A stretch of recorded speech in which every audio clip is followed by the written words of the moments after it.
Welcome to Global News Today, bringing you exclusive insights and fresh perspectives from leading experts and influential decision makers. Every weekday on Al Arabian News.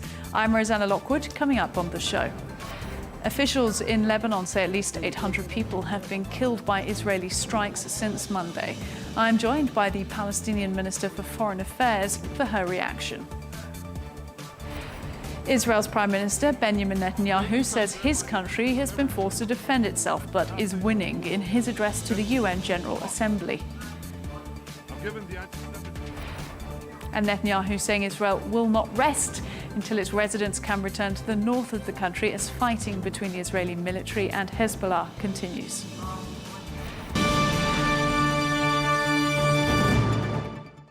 Welcome. Well, almost 12 months into the Gaza conflict that erupted after Hamas's surprise attack in southern Israel on October 7th, Israel has now engaged in simultaneous battles on two fronts, but plenty of doubt that their expectation of a swift or decisive victory against Hamas and Hezbollah is possible. Amid US-led international calls for ceasefires with Hezbollah and potential hostage for prisoner exchange in Gaza, but little progress, the ongoing dynamics of the protracted conflicts have created a new reality. Today, in an address to the UN General Assembly, Israel's Prime Minister Benjamin Netanyahu saying his country has been forced to defend itself, but is winning. Lebanese officials saying some 800 people have likely been killed and more than 1,500 injured since Israel launched a wave of attacks this week, with at least 25 people killed by Israeli strikes in Lebanon today. In Gaza, the latest figures show more than 41,500 Palestinians have been killed, with 96,000 injured since October last year.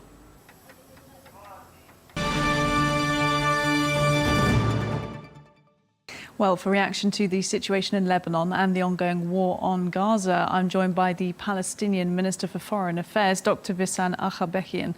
Thank you very much for making time, Doctor. And do you feel somewhat, given the situation in Lebanon this week and all the attention being there, that all eyes are off Gaza for the moment?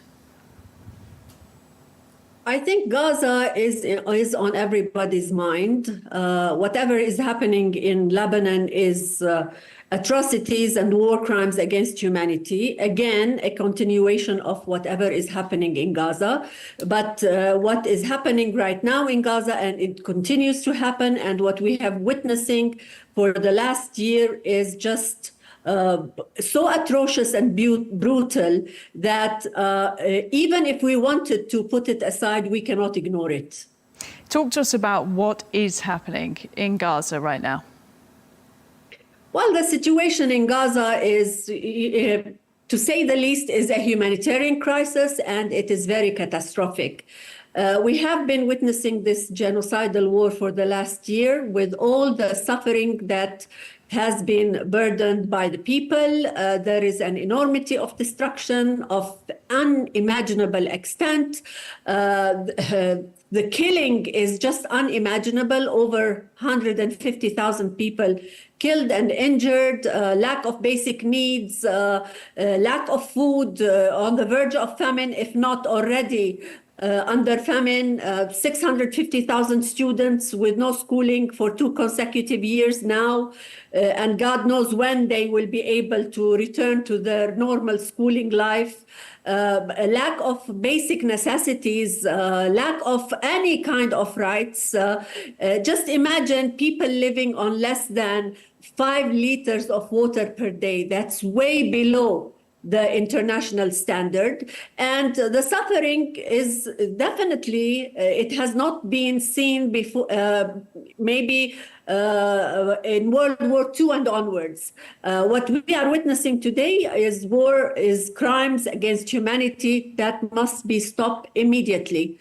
And the world has granted Israel the right to reach its objectives. So today, what we are asking is for this world that granted Israel the right to reach its objectives to revisit and reassess what these objectives are. Because what we are seeing and what we are witnessing on a daily basis is killing and more killing of civilians. This is what we are witnessing on the Gaza Strip. And you talk about, that suffering, that extreme suffering that has been happening, not only for the last year, for a long, long time now. Some saying, comparing it to genocide. Plenty of people have been saying that over the past year. How does it then feel to see that international communities, multilateral organisations haven't managed to get anything done yet, that the situation is still unresolved, there is still no ceasefire?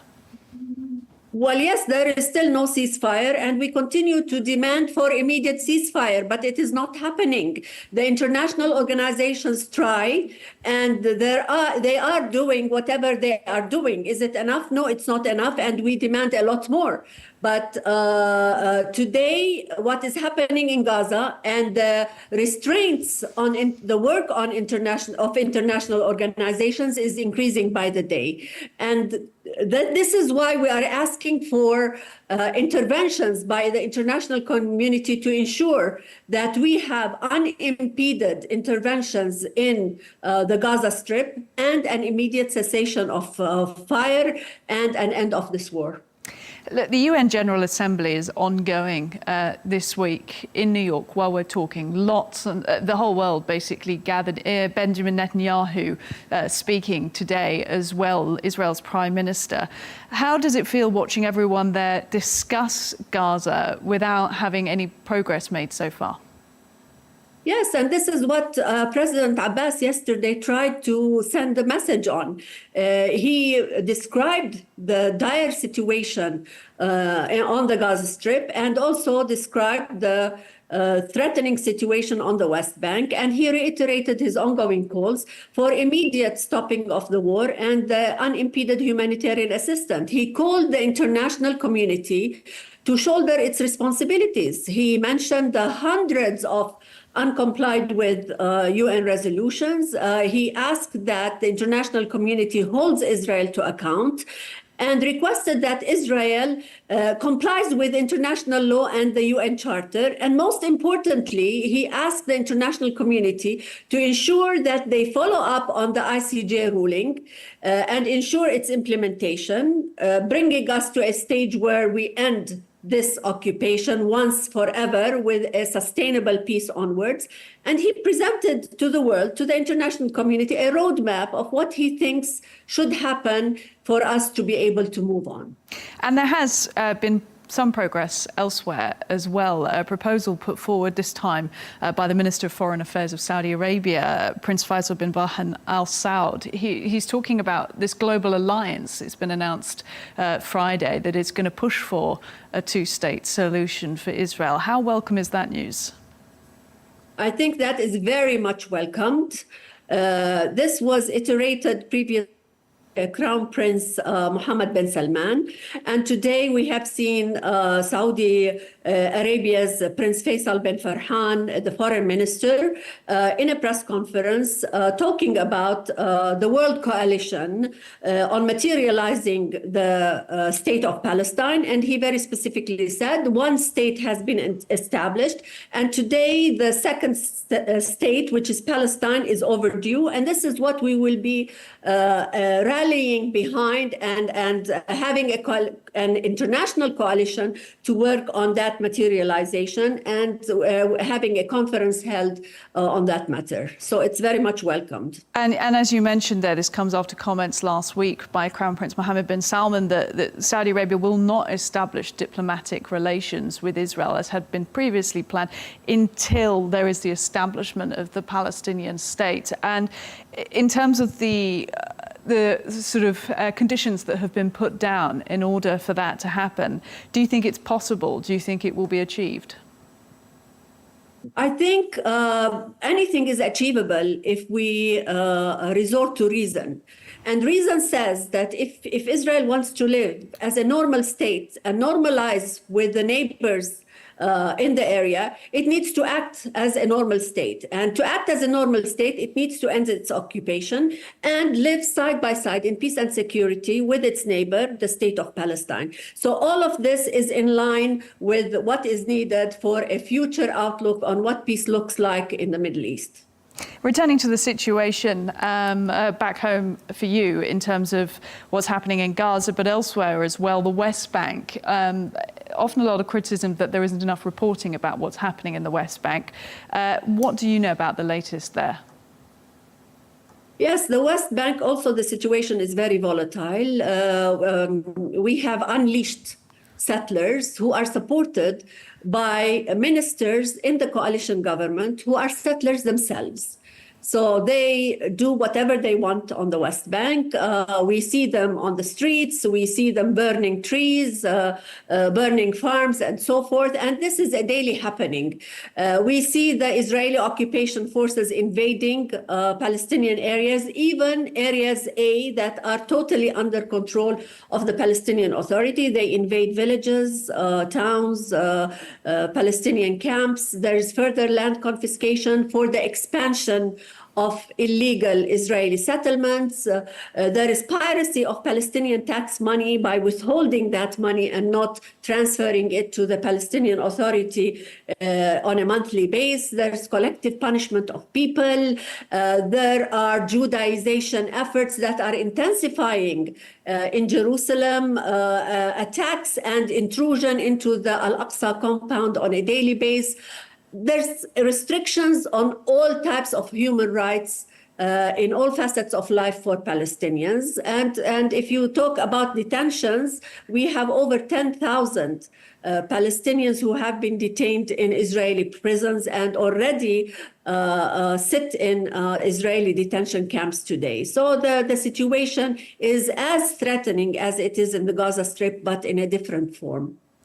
In terms of hopes for a ceasefire, particularly regarding the Gaza Strip, any prospect so far seems to have stalled, seems to have been held up. There doesn't seem to be much will, and depends on who you listen to as to who's holding that up. Where are you at in terms of the moment and hopes for a ceasefire? Well, we continue to demand an immediate ceasefire because this war, this genocidal war, cannot continue. We cannot continue to see our people being killed and slaughtered on a daily basis. We continue demanding and we remain hopeful. We have to remain hopeful and we have to work more with our allies who are able to influence the Israeli side, because it is the Israeli side who every time we come close to reaching a ceasefire, something happens and we have new Israeli conditions. And for many, the belief is that only an imposed ceasefire will work at this stage. Do you have any hope of ceasefire with Benjamin Netanyahu helming Israel? I will be shockingly surprised if it happens with Netanyahu, but Netanyahu or anyone else in the Israeli government or now or any new coming government, if at all, what needs to be done is go to reason and think strategically, and enough is enough for Palestinians and most probably for Israelis. Do you think there is enough domestic pressure internally on Netanyahu from the public, from the voting Israelis, for there to be a change in his approach? I think there's a lot of pressure. We've seen it mounting throughout the last 11 months, but it's obviously has not reached the stage where it should influence the decision-making of this coalition rightist government. In terms of ceasefires, when we talk about them, we can almost get confused because there's war happening almost on two fronts at the moment from Israel, not only towards Hamas in Gaza, but also Hezbollah across the northern border into Lebanon. Also discussions at the moment of dashed ceasefire hopes for that border between Israel and Lebanon. Do you think, though, if it was achieved, a ceasefire with Hezbollah, that would actually ease the issue that's happening in Gaza, and that you'd find a kind of a coalition of ceasefires, if you like, something that would unlock better relations elsewhere? I think what is happening on the Lebanese front is as important and as difficult as what is happening on the Palestinian Gaza front. I think a ceasefire has to go across the line, whether it's in Gaza or in Lebanon. Any escalation on either side will help erupt the other side and even escalate the situation even further than Gaza and Lebanon. So what we need to see is a complete ceasefire on all fronts. Do you think Israel could ever be made to pay compensation to help rebuild Gaza in a future world? Israel did a lot of destruction in Gaza, and compensation is warranted. Israel has been asking for compensation from Arab countries, from Germany, from other places for what was perpetrated and inflicted upon Jews all over the world. And I think what Israel has done needs to be accounted for, and Israel should be held responsible, and compensation is part of it. And other lines that we've been getting out of the UN General Assembly this week, European Council President Charles Michel saying that the continued denial of state for Palestine threatens the security not only of Palestinians but of Jewish people as well. What do you say to that? That's very true, because Israel cannot enjoy and be prosperous if its neighbor is occupied and in pain, and its people killed and the rights violated on a daily basis. If Israel wants to live in peace and security, its neighbors have to also enjoy that peace and security. And that will only happen if the Palestinians are able to exercise their self-determination and to materialize their state and empower the state that is already on only 22% of historic Palestine. How do you think the Palestinian Authority plays into the role of a two-state solution? Does it? Well, the Palestinian Authority is the key player. The PLO is the one responsible for the policy and whatever happens on the political level in terms of the state of Palestine. And the Palestinian Authority is the operational arm of the PLO. So whatever transpires now and in the future will be part and parcel of what the Palestinian Authority will be doing here and in Gaza as one unified entity. In terms of what's been happening in Lebanon this week, it's reignited a lot of discussion about Iran-backed proxies operating throughout the Middle East and the disruption, the violence that's caused by them, and indeed the threat towards Israel. That has also reignited discussion, of course, about Hamas. So would you accept that Hamas is a problem within Gaza that needs to be dealt with? I think the problem is the occupation. The occupation is the root cause of the problem. If there was no occupation, all the consequences and the results that have developed because of that occupation will be dissolved. So let's focus on the occupation and the Israeli measures, and then we can deal with the rest of the issues that also affect the situation today. Are you concerned about the upcoming anniversary of the 7th of October, of course, which kicked off the recent wave of atrocities and the situation in Gaza we've been watching over the past year? The 7th of October is a very, very dark day, and whatever ensued after the 7th of October will remain in our memory and the world's memory for a very long time. I think, I hope, and I pray, and I demand that by 7th of October, we see something different, something that gives us hope that there's a better future for our children, and something that they can look forward to rather than looking back to a year of suffering and pain and loss and needs for people to just rehabilitate and live a normal life. This will take a long time, but October 7th will remain with us for a very long time. In terms of that hope heading forwards and what could change in the world in the coming months, of course, there's a US presidential election coming up. It feels very far away. The news is not focusing on that at the moment, given the situation in the Middle East. But of course, who ends up in the White House could have a very big impact on what happens in the Middle East. Who would be better for Palestinian people? Do you think Donald Trump or Kamala Harris? I really can't say. I'm not in a position to judge really, but I think whoever comes to become the president of the United States, it is long overdue that the United States looks at the region in a much more balanced way and takes into consideration today's coalition of the Arab world, the international community, the EU, Norway, and thinks of a better future for the area, a better future where Israel and Palestine can live and prosper together. The situation as is cannot continue, and the ICJ ruling did a lot of justice to the Palestinian people, and this should be seriously considered by the United States, just like it is considered today by most of the states of the world. Do you feel that at least some of the American public are on the side of the Palestinian people? Yes, there has been a lot of move in terms of support to the plight of the Palestinians. We see it in universities, we see it in several organizations.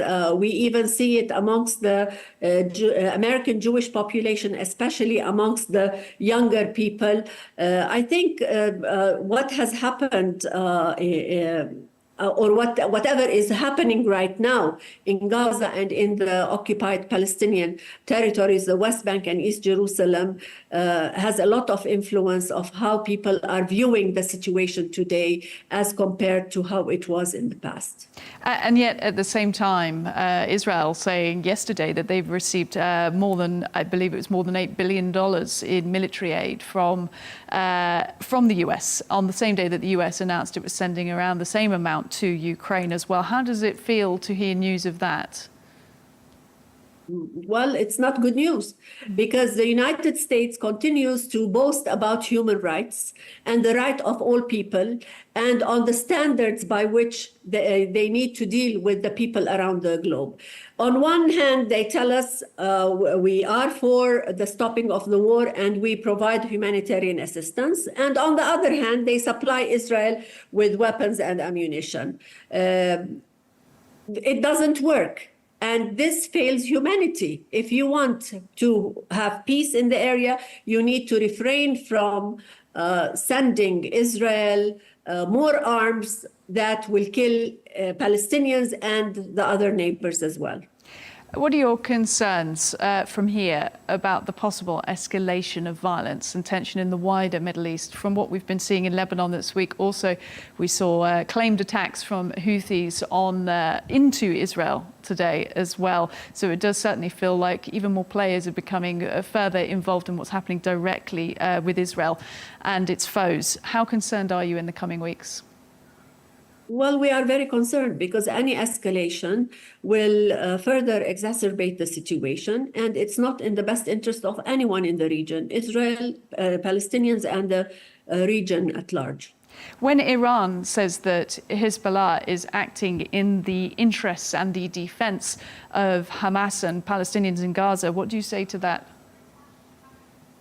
I say Hezbollah is also defending its own, the Lebanese borders and its own people. Now, who is working with Iran, who is not working with Iran, that's besides the issue. The issue is Israel's expansionist ideology, where that is touching everybody around Israel. What do you think perceptions are internationally of Israel now, given the events of the last year? I think Israel has lost a lot of its supporters around the globe. And if you just look at the statements the world leaders have presented at the UN gathering in the last 2 days, you would realize how the states, the various states are perceiving Israel. And for Israel to continue, it needs to do a lot of soul searching and a lot of rethinking of what it has been doing in the past. Israel cannot continue as a state above the law. Israel cannot continue to occupy another people and suffocate their lives on a daily basis. And Israel cannot continue to prosper if it wants to live in peace and dignity and at the same time, it's violating the rights of the people around it, and having this expansionist ideology of displacing people, occupying land, and creating a land of its own while ruling others in a form of apartheid. And I appreciate this is a difficult question to ask given the state of affairs currently for the Palestinian people. But if you could achieve the aims of getting, a ceasefire and a two-state solution and, two states coexisting against one another and with one another, could you imagine a peaceful and dignified state of affairs for both Israel and Palestine? Of course. Of course, if there are rules of engagement and there are friendly relations between the two states and there is mutual respect and dignified presence for both states, why not? And we've been saying this since we have opened our arms on negotiating with Israel and reaching an agreement with Israel. The intention was at one point to reach a Palestinian state living side by side with its neighbor Israel in peace and security. Everything is manageable if there is a genuine outlook on what peace is, what the parameters of this peace are, and what the needs of both people are, not one people on the account of the other.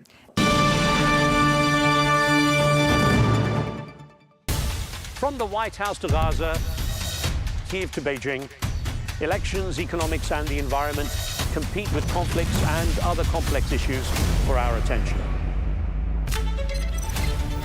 In an age of fake news, deepfake, and artificial intelligence, they've got to have a vote and a say. It's important to look beyond the loudest voice to understand the truth. From newsmakers to groundbreakers, My campaign is going very well. presidents, prime ministers, princes and peacemakers, and cultural tastemakers. As Arabs, as Middle Eastern, we're too emotional. Join me on the Rizkan Show for empowering conversation.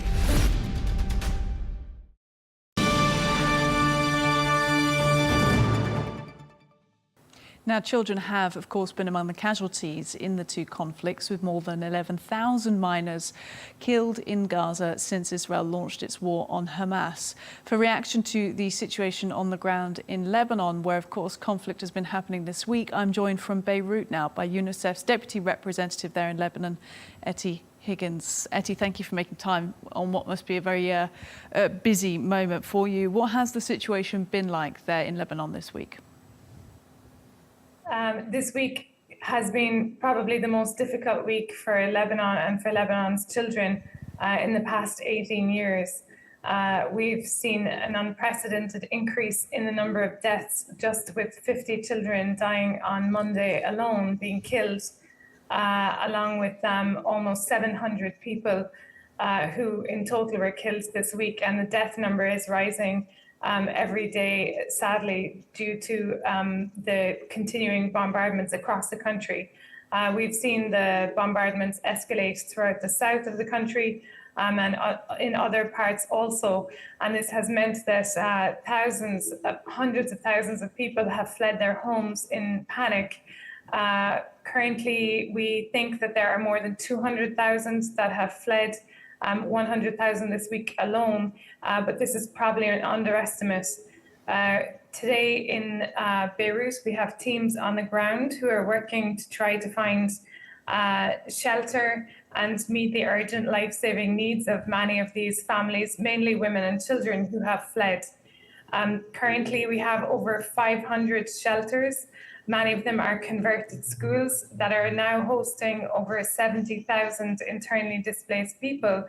And many of them, unfortunately, fled with just the clothes on their backs and are in dire need of water, of food, of clothing, blankets, mattresses, absolutely everything. So we're working around the clock every day and every evening to distribute hot meals and the urgent supplies and hygiene kits and medication that they require.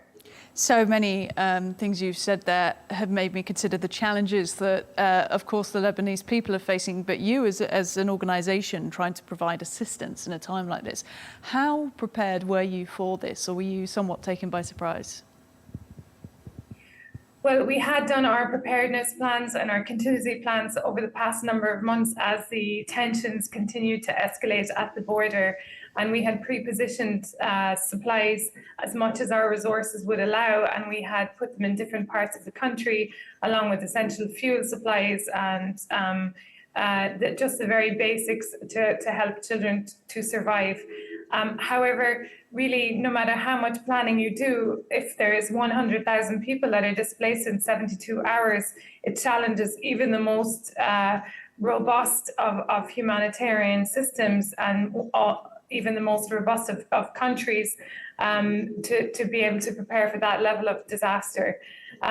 We saw traffic choking the main arteries, main roads in Lebanon. Some of the families I spoke to yesterday were in traffic and trying to reach safety for anywhere between 18 to 24 hours. And they said that in itself was very, very traumatic, not knowing if they would reach to safety, given the bombardments of some roads and key infrastructure in the country. So it's definitely a very, very challenging operating environment. And given that there has been a number of crises in Lebanon over the past 4 years, this is really means that we're moving from a crisis, a humanitarian crisis situation in the country, to a catastrophe, and one that we were really, really under-resourced and absolutely not funded for at all for a scale of the crisis on this of this magnitude. What type of support do you need, both from the United Nations but internationally? Because of course countries do send aid in situations like this. What would you invite? Well, our funding appeal is currently less than 20% funded, and we have distributed almost all of the supplies that we had pre-positioned this week.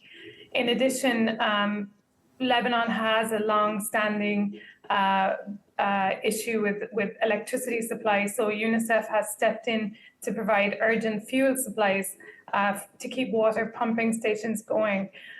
So really, at this stage, what we need, of course, is funding for the humanitarian response, but most importantly is that we need political commitment to find a peaceful solution for this protracted crisis where we're seeing children suffer enormously. And it's not just the children of Lebanon, but it's also over 1 million Syrian refugees that are being hosted in the country now for over a decade, plus hundreds of thousands of Palestinian refugees who have been hosted by Lebanon also for many decades. And they are all in need of assistance. Even prior to this crisis, 98% of Syrian refugees in the country have been living in extreme poverty. So you can see why it is really a catastrophic situation that will have further consequences beyond the borders of Lebanon should a political solution not be found for this growing catastrophe for the country. I want to come back to the political efforts for ceasefire, for peace, what's currently happening in New York at the UN General Assembly, the voices we heard. But first, let's personify some of these displaced people. Not saying that you haven't already, but just for the viewers, because I think often there's a danger people just hear, hundreds of thousands displaced and people start to not see humans anymore. They just see an issue. What does a displaced person in Lebanon face? What type of profile are we talking about here? What have you seen? The shelters that I visited yesterday, I met some really amazing children and young women. One of the boys that I met, he was actually just arriving to the shelter in a very battered car that he arrived in with his family, and he was carrying his school bag, which was stuffed full of his favorite clothes. He said, I just took whatever I could grab to keep me warm at night because I know where I'm going to is colder. And he was terrified. He told me he just wanted to go to school as they had planned. And I spoke to another young lady who was 17, or 18, and she had just finished her first year of studying biochemistry and was looking forward to going back to college and to study to be a scientist. And now she was displaced in a school in Beirut. And she told me about her hopes and dreams for the future, how she was really worried and very, very, very, very sad and traumatized from the week, saying that she felt that her dreams for the future were shattered, and how could we help her to get back to her education. I spoke to another older gentleman who said that he had left his medication behind and was looking for help to find the medication that he needed to manage his medical conditions, which the whole family were trying to source medication for him.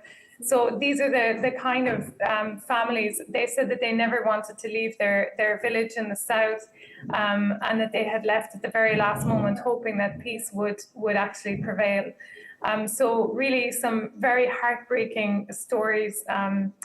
We also met a lot of children who evacuated at the end, at the very late stages, who had disabilities. One little girl who only had one leg, for example, and explaining how difficult it was for her to get up the stairs in the school that was now acting as her home, and that at home it was much easier for her to move around. So some very, very vulnerable cases that we spoke to yesterday, that we are doing our utmost to support them.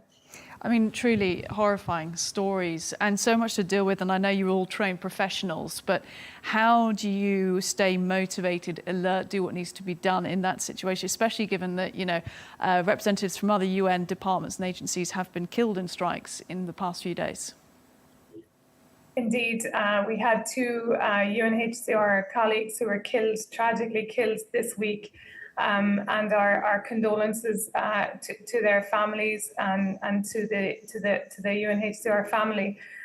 We are doing our utmost to make sure that our staff are safe and secure. Of course, it is a very, very difficult operating environment, and we're taking as much mitigation measures as possible. But as UNICEF, we have been here for decades, and we will continue to stay and to deliver and to do our very best for children here at this time.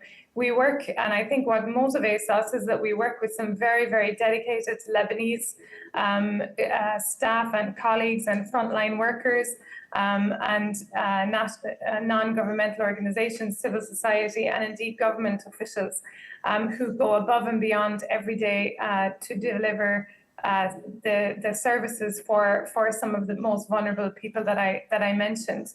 And we know that, of course, Lebanon is extremely resilient, but at the same time needs to be urgently supported at this very difficult time in its history. And just finally, Ettie, you talked there previously about hopes for a political solution that will bring ceasefire, that will bring peace and stability to the region, given that the UN General Assembly is happening this week. From the statements we've heard out there, how hopeful are you?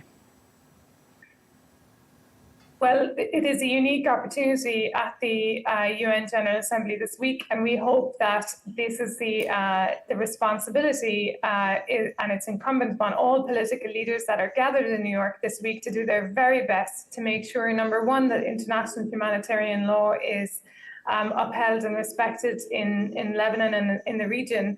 And that everyone works overtime to try to find a political solution for this long-running conflict in the country. And it is really, really long overdue, and it's incumbent upon them to do their very best to find that solution, because there is no military solution. UNICEF's Deputy Representative in Lebanon, Ettie Higgins, will let you get back to your work. Thank you very much for talking to us. Thank you. Thank you.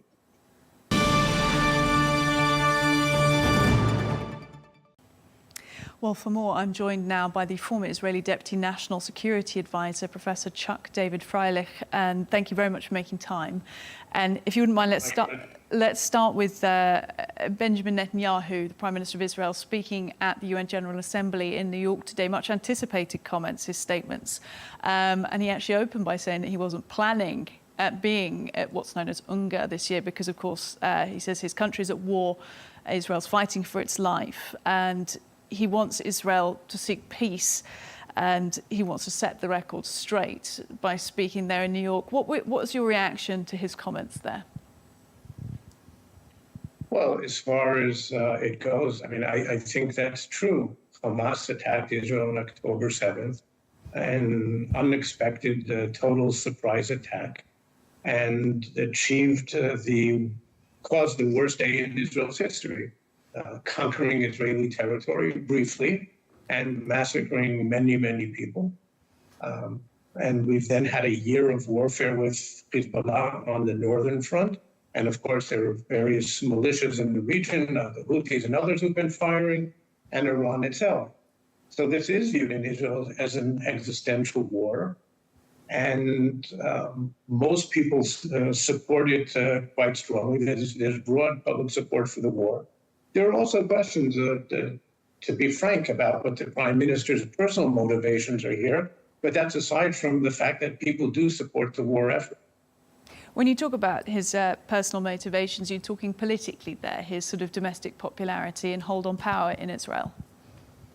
Absolutely. He seems to be willing to go to great lengths to do that. But sometimes one can have two parallel explanations that are both true. The one overwhelming one is the strategic argument, and I think it's a very, very strong one. And the other argument is that he's also doing this for his own, for reasons of his own political survival. Let's talk about October 7th, because the anniversary of that date is coming up in just over a week's time. Do you have concerns about the upcoming anniversary, given the state of tensions in the region? Well, I have various concerns. First of all, this is the longest war by far in Israel's history, at least since the War of Independence. And Israel is not built in terms of its society. It's not built militarily for protracted wars. So this is really a contravention of the fundamental principles of Israeli national security thinking. The IDF is stressed. I'm worried, of course, that there is ongoing warfare in Gaza even after a year. Israel achieved the objective of destroying Hamas as a coherent military force, not in killing every last Hamas fighter. That was never a realistic objective, but Hamas no longer exists as a coherent force capable of doing much damage to Israel. On the other hand, it's still in control politically, and Israel has not yet proposed an alternative government and isn't willing to try and bring the PA back in, the Palestinian Authority, which I believe would be the only realistic alternative for all of its limitations. And then we've got the fact that now there's a major confrontation going on in the north. First of all, it's gone very well for Israel so far, dealt Hezbollah a really severe blow. And there may be room and a need for another few days of warfare before we try and reach a ceasefire. But in the end, all military operations, all wars end in some sort of diplomatic resolution. And the question is whether we can bring that about and do so relatively quickly in the northern front. That requires that Hezbollah agree to a ceasefire and agree to separate that ceasefire from what's happening in Gaza. If that happens, it will be a significant achievement. And I could talk about this at length, so just one final sentence. One of the things that I'm deeply concerned about is that the year of warfare has diverted international attention from what is the really big story, and that is Iran's progress towards a nuclear capability. There's so much, and I would encourage you to speak at length, actually, because there's so much we want to ask you about. Let's talk then Iran, and we'll go back from there, and I'll pick up on your other points. But everybody I've spoken to this week for this show, stateside, has pointed out the importance of discussing Iran and not dislocating them from this conversation. What's happened with regard to nuclear capability, but of course the way they are backing proxies throughout the Middle East. We've even seen activity from the Houthis towards Israel today. The Houthis claiming that. Why has this flared up so much in the last year? Why have Iranian proxies felt so emboldened to act in the past year, do you think?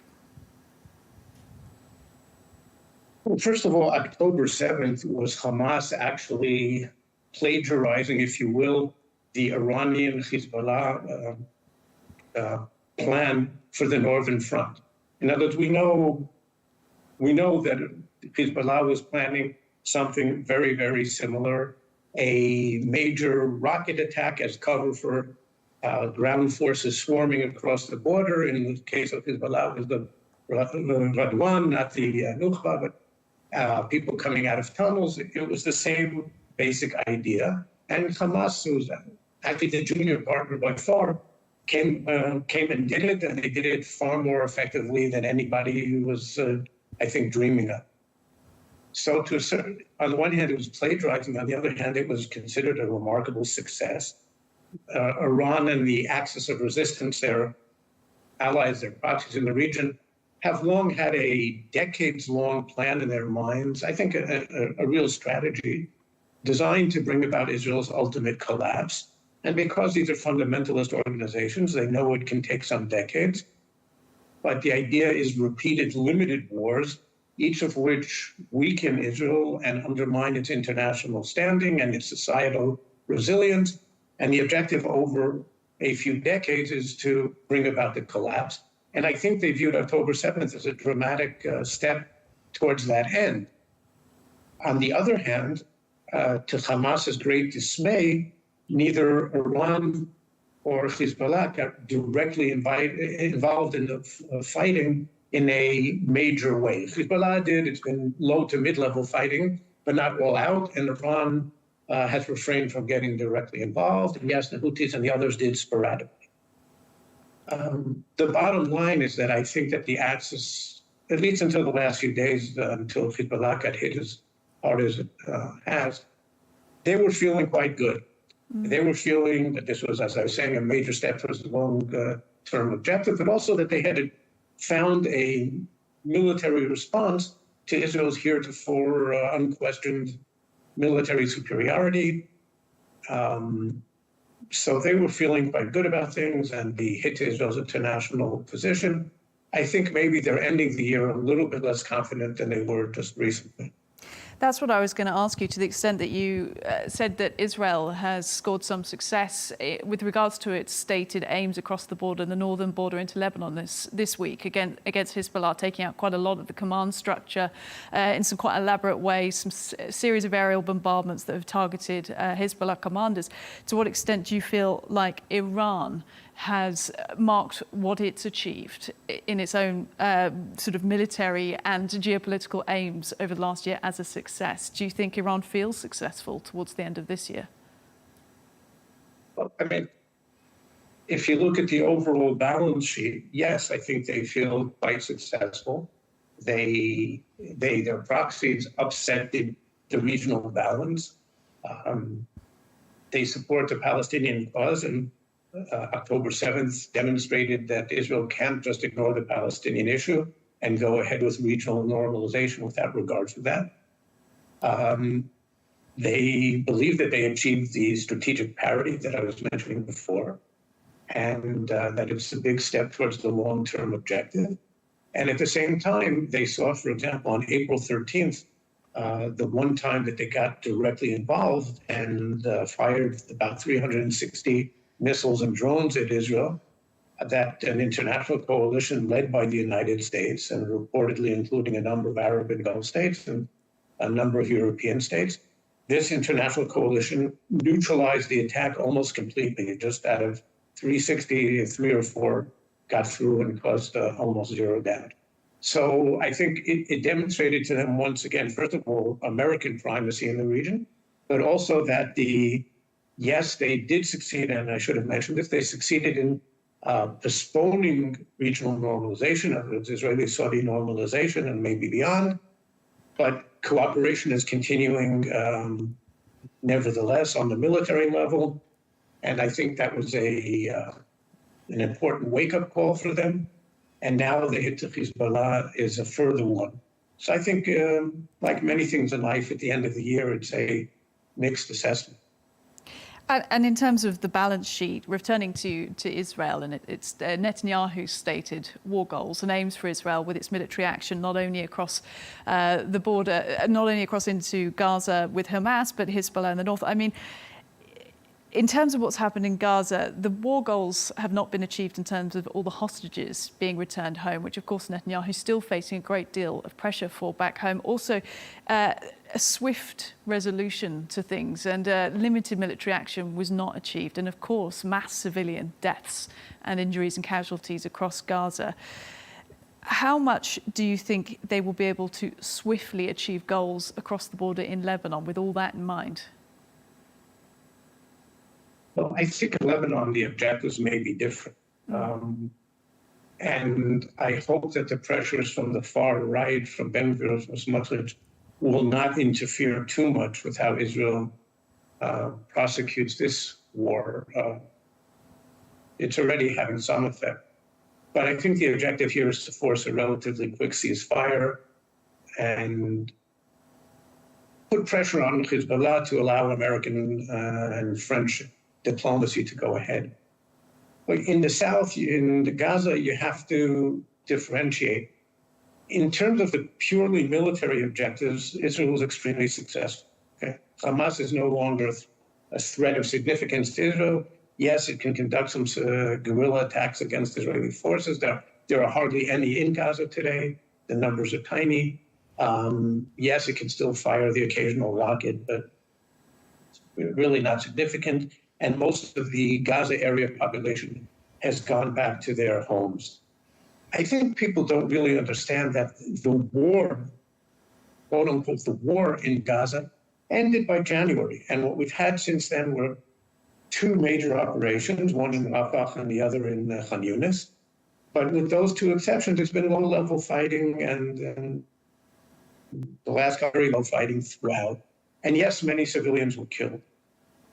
Almost half of them, almost half were actually Hamas fighters. The official PA numbers do not differentiate, or the Gaza Ministry of Health numbers don't differentiate.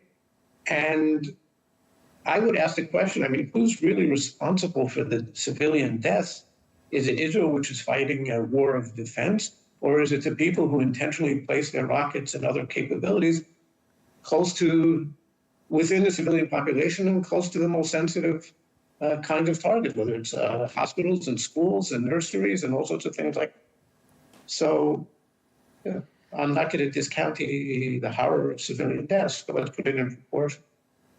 That is, of course, the line that we often hear from Israeli military sources, which is the fault lies with those who are firing missiles from Hamas or Hezbollah territories or from those homes. But the world has watched on in horror, of course, at the volume of civilian deaths, the casualties, the injuries that have been inflicted by Israeli airstrikes and weapons over the past year in Gaza and now in Lebanon. Elsewhere in the programme, we're speaking to somebody from UNICEF about what children in Lebanon are going through right now.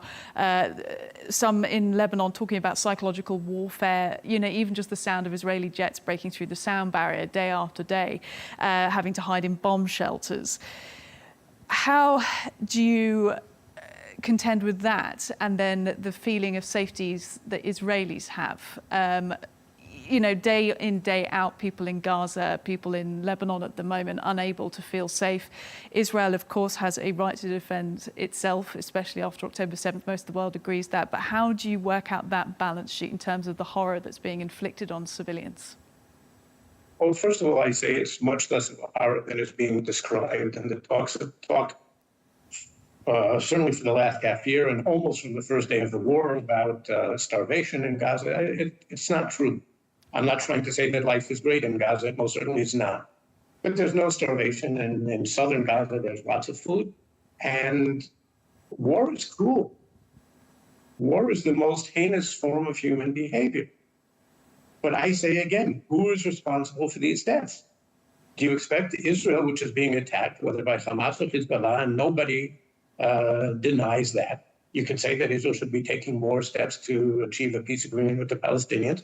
Personally, I agree. I also cast doubt whether that's at all feasible, but I think Israel should be trying more, and the settlements I wouldn't do. But the people who are firing and intentionally killing civilians, not as a byproduct, an unfortunate byproduct of military operations, which are actually very careful, are Hezbollah and Hamas.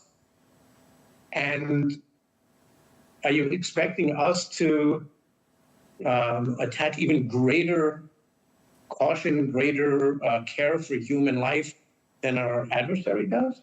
Well, as a matter of fact, we do. And the IDF really, I know people don't believe this, maybe particularly in the Arab world and some in the West.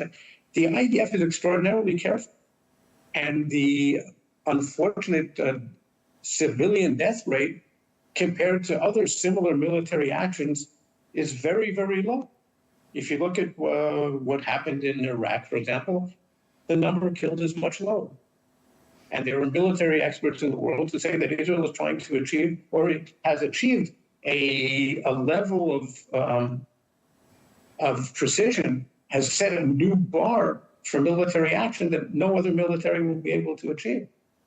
And what other military goes and distributes leaflets and SMS warnings to the enemy, or to the civilian population, but indirectly to the enemy, saying, get out of a certain area because we're going to have to operate there. And last week in Lebanon, telling people in the south and maybe in some other areas, move at least, I think they said 100 meters, I forget whatever the figure was, away from where you live, if you know that there are Hezbollah targets right there. And of course they know, because Hezbollah put thousands or tens of thousands of missiles in southern Lebanon in people's homes. Didn't ask them very much for permission. They said, you will have a missile in your home, won't you? And thank you for volunteering. So, I mean, I really, let's put this in proportion again, and let's remember who started this.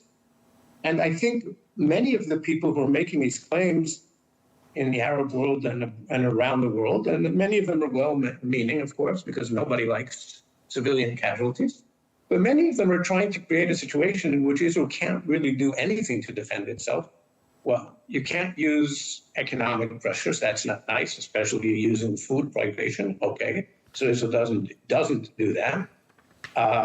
You can't use military measures because civilians are killed.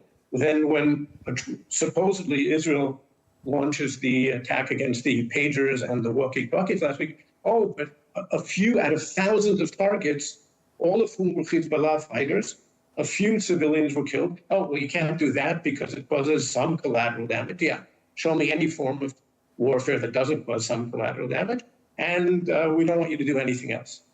In effect, sit there, absorb it for as long as necessary, and for some people until you're collapsed. Sorry, we have a commitment to defend ourselves. We really appreciate you making time to speak to us today and sharing your perspective and experience. Former Israeli Deputy National Security Advisor, Professor Chuck David Freilich. Thank you.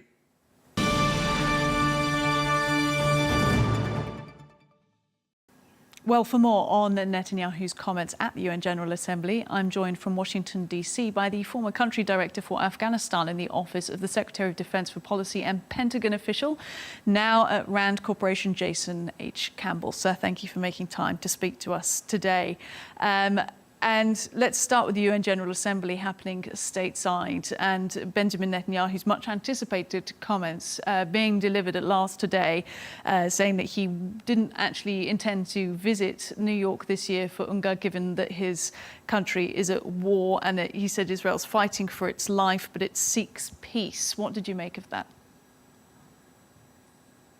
Well, I think it was fairly expected, given Israel's fairly contentious relationship with the United Nations in recent years, and particularly with Prime Minister Netanyahu. I think he felt compelled to come to New York and to, amidst great criticism for Israel among some of the members, provide their take on the situation and some general points of agreement that peace is indeed the ultimate goal. But thus far, from all sides, there has not been a lot of detailed responses in terms of what conditions that peace will be potentially reached under.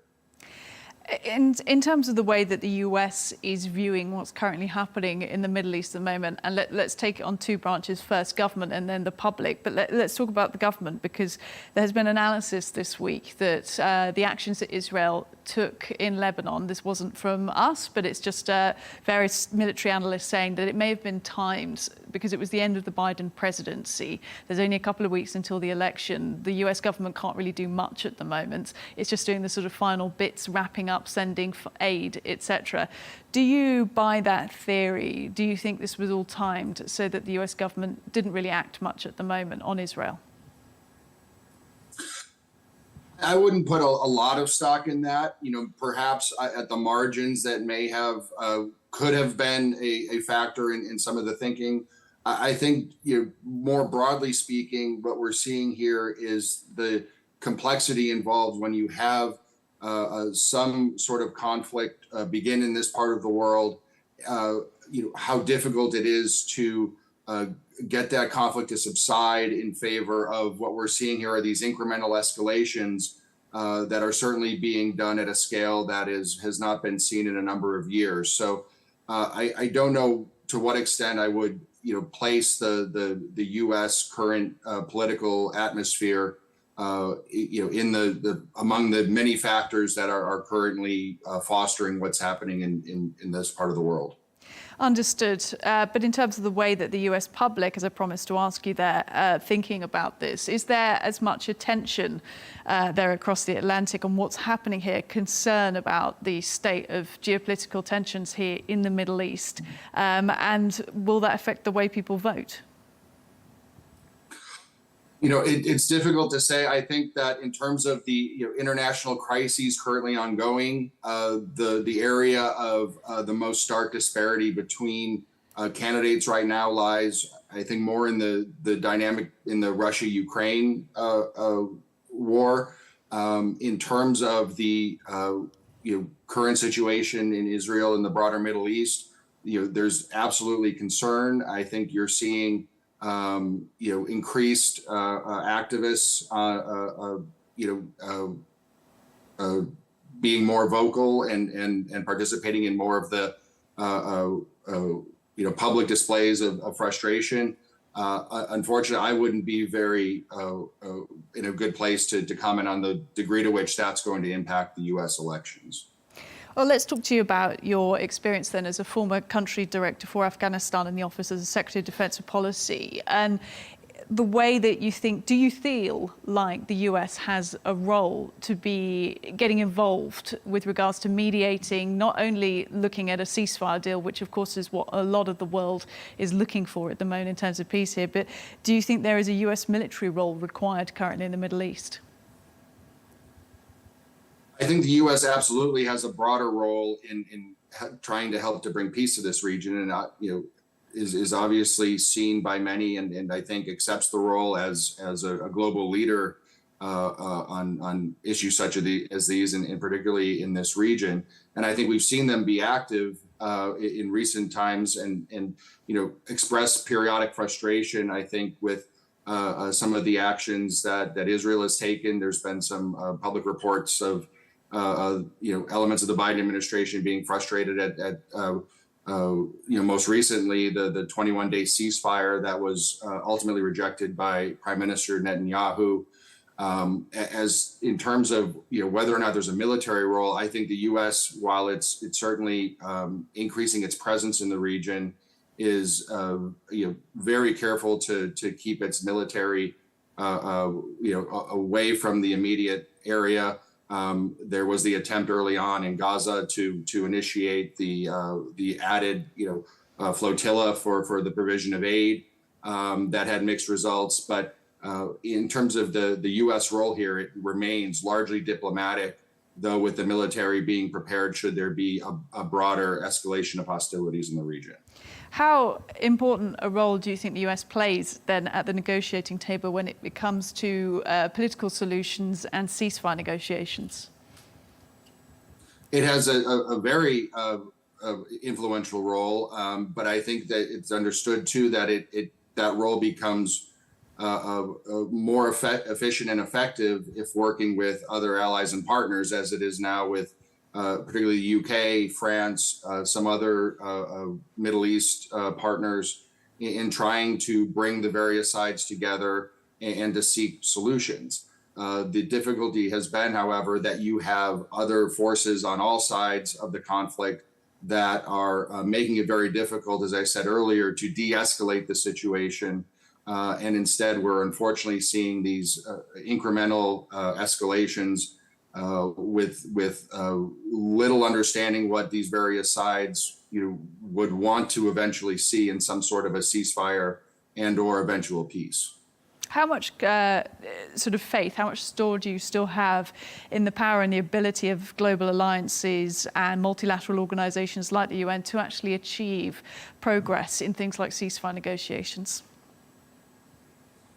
Well, I think, look, the UN is a very large organization with a couple of hundred members. I think that they need to remain active in trying to bring various sides together when there is a broader conflict. That's going to be more complex and more difficult the more members you have, and it's always going to be a forum for various sides to voice their frustrations. And the UN is again will have to sort of continue to press on and seek that some sort of a level discussion despite some of the various perspectives of its members. What I think has also been working in complement to this is, again, the U.S., other Middle East allies and partners, European allies and partners, those who have influential relationships with the various sides of this conflict to try to really get at what can be done to cease these hostilities. How concerned are you at the moment, given your expertise, in the state of regional tensions, the way we're seeing missiles being fired from various parts of the Middle East at the moment? I mean, in terms of how hot it is right now, what's your concern? No, I mean, this is an extreme concern, is that we are collectively, I think, on a razor's edge when it comes to the possibility of a wider ranging conflict that could engulf much more of the Middle East region. We're seeing the Houthis in Yemen. Obviously, Iran has a major role with them and with Hezbollah. We're seeing Israel, increasing its attacks on southern Lebanon and at least preparing for a ground invasion. This is all extremely concerning. And I think, again, what makes it most concerning is that it's difficult to ascertain what conditions under which the various current warring sides would accept to a ceasefire that could lead to an eventual peace. What do you make then of Israel's claims earlier in the week that, it's waited around for the diplomatic solution to happen? That didn't seem within reach, so it had to act militarily. I think that's, it's a little bit difficult to substantiate that, particularly given the most recent, collapse of the 21-day ceasefire that, according to U.S., French, UK senior officials, had been collectively debated and deliberated on and generally accepted. And then, the recent collapse of that due reportedly to some of the far-right elements of Netanyahu's current government, threatening to dissolve the government if that was accepted. So you've got many of these forces, and it's certainly not just Israel within Israel, but among all of these groups that are having impacts on their respective sides that do not point towards a near-term peaceful solution. And I think that's a cause for great concern. And the role that Iran plays in all of this, because we've been discussing Houthis, we've been discussing Hezbollah, the Iranian axis, the proxies. How concerned are you at the moment about the lack of progress in anybody trying to rein in Iran, because that's something I've been discussing a lot with US guests recently, is the lack of progress that's been made. There used to be a maximum pressure campaign on Iran, but many people I've spoken to have said that that seems to have been let up in the US. What do you say to that? Yeah, I mean, I think, look, that is, reigning in Iran has been a persistent challenge and or frustration for U.S. policymakers going back now for decades. And I think that, I think that's going to continue. I think that it's, again, from a diplomatic perspective, it's going to be a difficult but aspirational task to work with other countries to help rein Iran in. There are other countries in the world that are more supportive of Iran and able to provide them continued access to some of the influence and funding that they're able to provide some of their proxies. And again, it's a very complex issue that has not had a firm, easy solution that I'm aware of. Former Pentagon official Jason Campbell, we really appreciate your time today. Thanks. Thank you.